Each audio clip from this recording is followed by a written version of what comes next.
Hi and welcome back to my channel. Today I wanted to bring you a video about how to pass the NCMHCE, which stands for the National Clinical Mental Health Counselor Exam.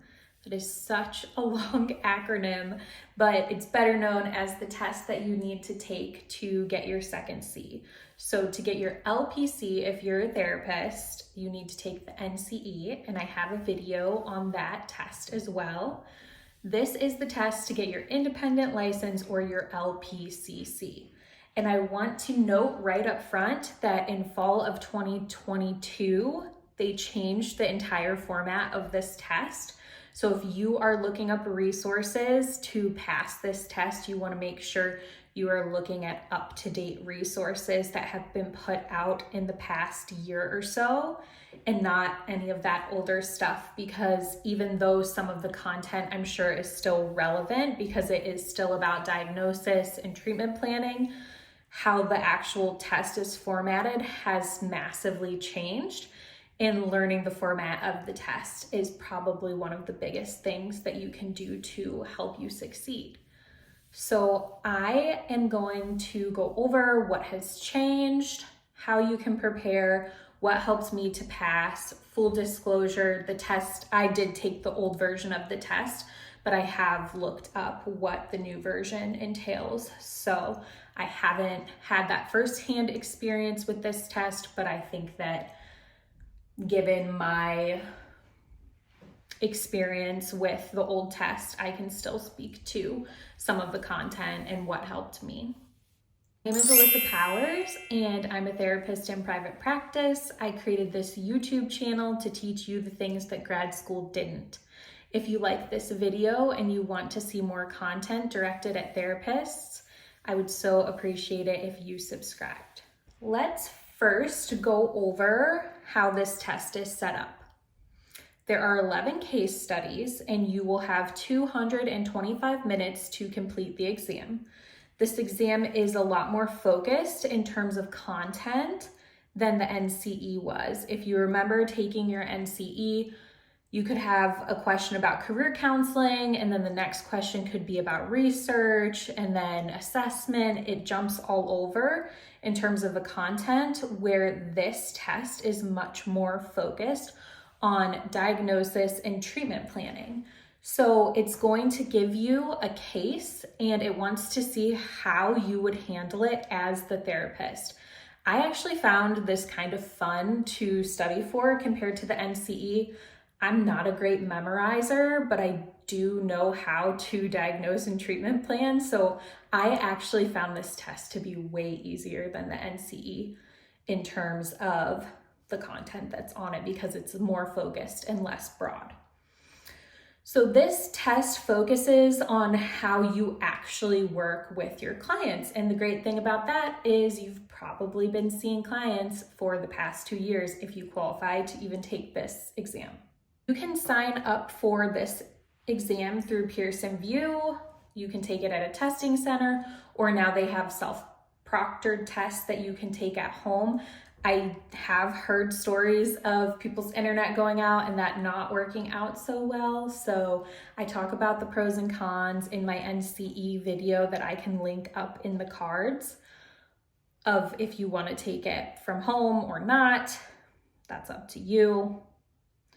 But it's going to be very similar to the procedure that you had to do to take the NCE. During this test, you are going to read a case study, and then you are going to be asked 9 to 15 multiple choice questions about how you would diagnose and treat your client. This test has 130 to 150 questions on it, and only 100 are scored. Similar to the NCE, they put some questions that they're testing out for future groups.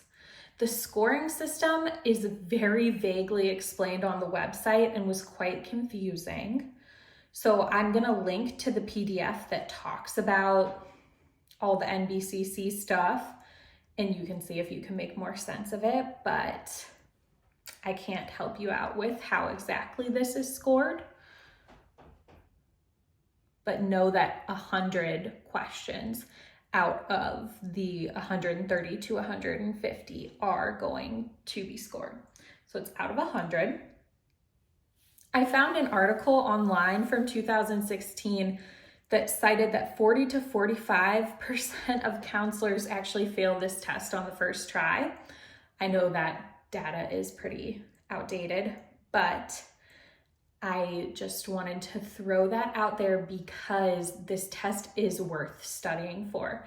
I would not go into this test without looking up the formatting, taking practice tests, having some resources that help you refresh on diagnoses, because that's pretty high. 40 to 45 shocked me. I would think that the NCE would have a higher failure rate, and I don't think that it's even close to that.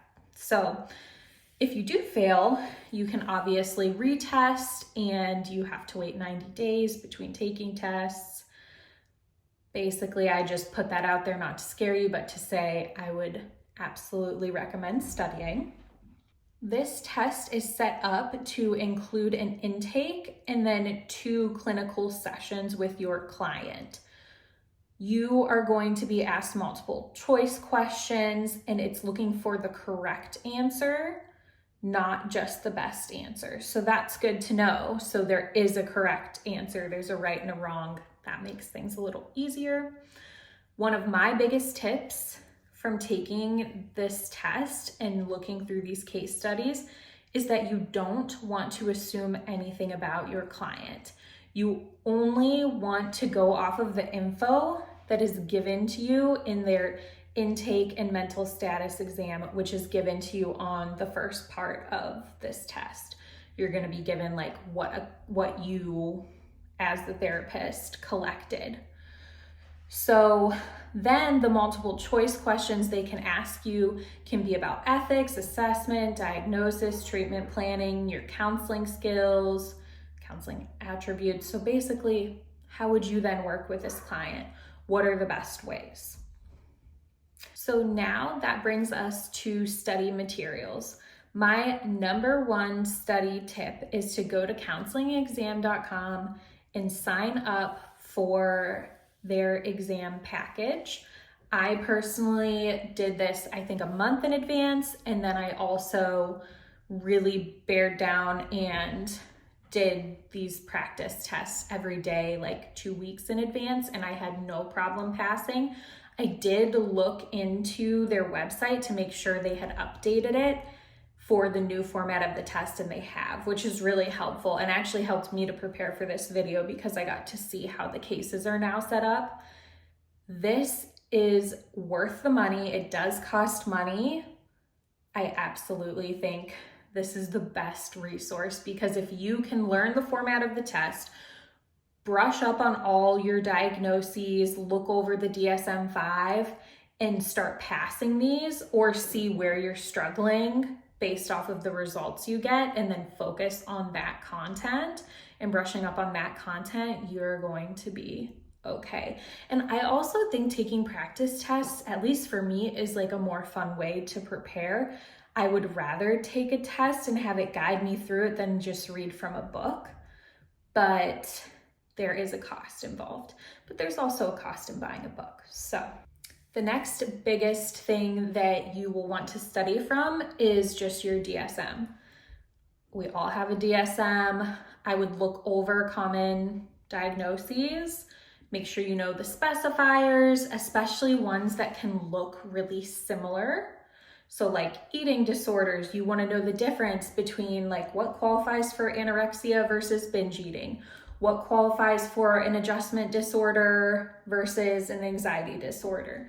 You want to know the nuances of that because that's really what this test is getting at. So refreshing on your DSM, especially diagnoses that you don't use as much in your own practice, because I'm sure some of us probably know a lot of our common diagnoses specifiers by heart. The other books that I used to study from are now outdated, but I did look up a few. So Momentrix has a study book for this exam. that is updated. It's a little expensive and I can't speak to it personally. I did read the Amazon reviews and it seemed like mixed reviews. Some people said you could just read your DSM and it would be the same thing, and some people said it was so helpful. I can't speak to it, but know that that exists, and I will link that below so you can look into that if you prefer studying from a book. I wanted to go over just some basic study and exam taking tips. So I already touched on this, but knowing how long you need to study for this in advance is going to be really important. I personally cannot study more than a month in advance for a test like this. It will just go in and out, so there's really no point. I like to do a month of some light studying and then 2 weeks before really ramp it up and know my stuff and put all those things in my head and get really prepared, start passing those practice tests reliably. Also gives me a lot of confidence. My next tip is do not try and study the day before your exam or even the morning of. It's just gonna fry your brain and make you, have a tougher time that day. I would schedule your exam for the time of day that your brain is sharpest. For me, that's in the morning. And then I would build confidence through taking practice tests. The more you pass, the better you're gonna feel. If you can pass those tests, they're set up the exact same way. You can take on that website a full set of, I think there were 11 case studies. So you can sit and actually take it really seriously and do a mock exam and see how you do. And then the scoring will also be more reflective. If you're just doing one case study and you fail it, like there's going to be 11 others to buffer what score you got. And then last thing is don't despair if you don't pass on the first time. Obviously, a lot of people don't based off that 2016 statistic. So I would look at what you struggled with and study that and then come back at it with more knowledge in those areas. That's all you can do. And personally, to me, this exam was so much easier than the NCE, more practical too. Like this is actually what we do with clients. We do work with the DSM. We do treatment planning. We ask ourselves these questions. So also the biggest thing that probably will help you with this exam is the fact that you're a practicing therapist who has worked with clients, who knows a lot of this stuff and uses it. So that's all for me. I hope you found this so helpful. If you did, please subscribe and happy studying.